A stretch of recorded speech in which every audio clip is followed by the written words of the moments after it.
وأزلفت الجنة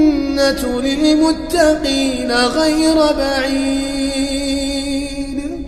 هذا ما توعدون لكل أواب حفيظ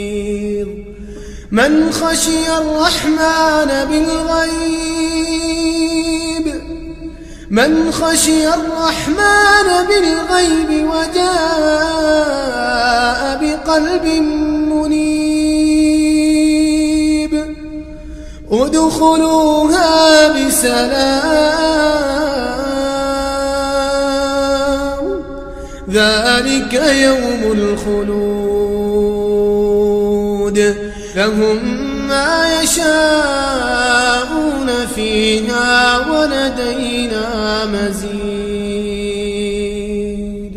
وكم أهلكنا قبلهم من قرن هم أشد منهم بطشا فنقبوا في البلاد هل من محيص إن في ذلك لذكرى لمن كان له قلب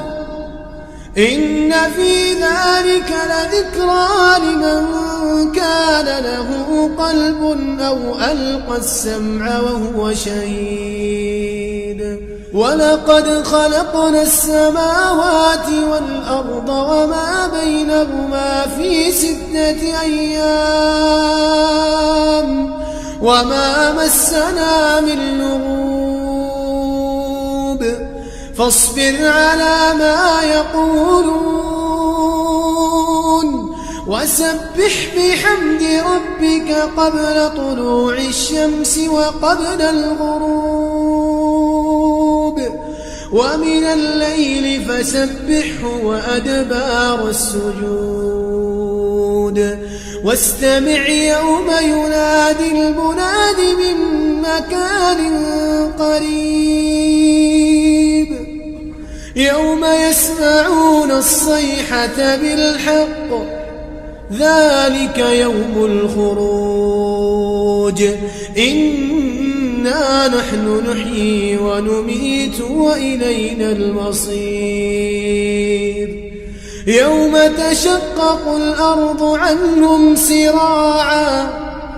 ذلك حشر علينا يسير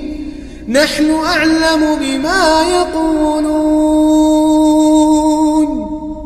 وما أنت عليهم بجبار فذكر بالقرآن من يخاف وعيد